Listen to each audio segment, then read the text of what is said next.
Oh, I didn't see you there. My name is Marcus Veazie, and my passion project is about video editing. I've been interested in making videos and video editing since I was in about 4th or 5th grade. I started out in probably the most embarrassing way possible though.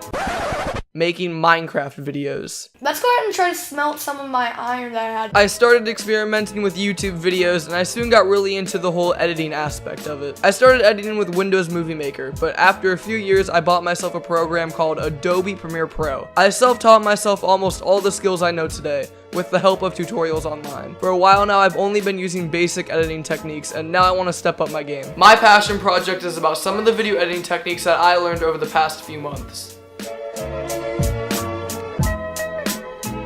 This is keyframing. You can use keyframing to manipulate certain effects so that they change at different times throughout a video. For example, I can set keyframes on the positioning of a photo or video so that the positioning of that photo or video gradually changes as time goes by. This area is called the timeline. The timeline is where you lace all of your clips and videos together. This is the effects panel. This is where you can get different audio and video effects. One example of an effect would be a transition. Transitions are different techniques used to move from one clip to another.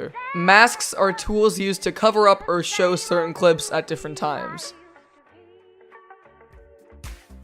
Chroma keying, also known as green screening, is a technique used to replace a background by removing the color green from a video and replacing it with a different photo or video clip. When you chroma key something, anything with the selected remove color, in this case green would be the remove color, will be removed from the video. This is why people wearing green clothes seem to disappear when there is a green screen. To start, go to the effects panel and find the Ultra Key effect. Once you find it, drag it onto your clip in the timeline. Next, go to the Effect Controls panel and find your Ultra Key settings. Go to the Key Color option and select the pen tool. Hover the pen tool over the color you would like to remove from the video. Once you select a color, you can go back to the Ultra Key settings and play around with them until you find the right settings for your video. These settings vary for a number of reasons, so your settings might look different from somebody else's settings. Once everything looks removed, go to the timeline and move your V1 clip up to the V2 slot. Then import the photo or video you want to replace the green screen with. In this case, I want to import a photo of Bill Nye. Bring your photo or video into the timeline and put it in the V1 slot. Edit any of the size settings that you need to change, and then voila, you have your green screen.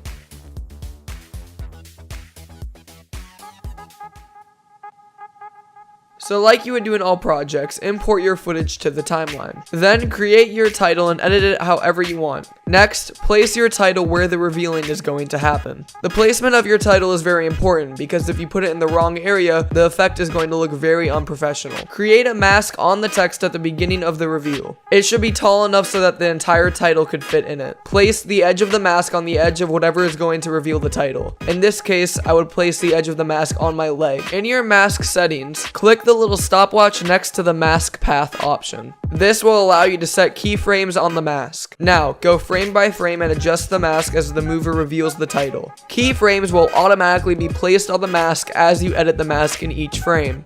By the end, your title should be fully revealed.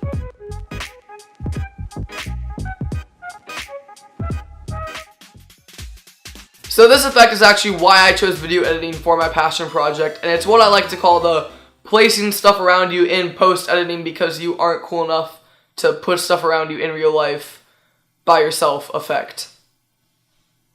Yeah. For this last effect, we're actually not going to use Adobe Premiere Pro. Instead, we're going to use Adobe After Effects. After Effects is another video editing program made by Adobe, but After Effects is used more for special effects, not just cut and dry editing. To start, import your video file into the project folder. Drag your file down to the timeline to create a new composition. In order for this effect to work, you're going to need to film areas with defined walls or surfaces that After Effects will be able to recognize and place clips onto. You'll see why in a second. Click on the Windows button at the top of your screen and make sure the tracker panel is open. Then select your clip in the timeline and hit Track Camera. Now After Effects is going to go through frame by frame and find out where it can place your text or photos or videos. This may take a few minutes depending on how long your clip is. Once the tracking is finished, you will see all these colorful dots across your video. These are different spots on which you can place your videos and photos. Find the spot you like, right click and select Create, Solid, and Camera. A new placeholder will be created and it will appear on your video and in the timeline. Go to the timeline and right click on the placeholder. Now click on Pre-Compose. You will now be able to edit the placeholder and import whatever photo or video you want. Delete the green box, go to your project folder, and import the photo or video you want to include. I'm going to import a photo of Donald Trump. Once you import the file, drag it down to the timeline. Edit the photo or video however you want. Once you're done, you can close out of that composition. Your photo or video should have replaced the green placeholder. Finally, adjust any of the size settings and then you're good.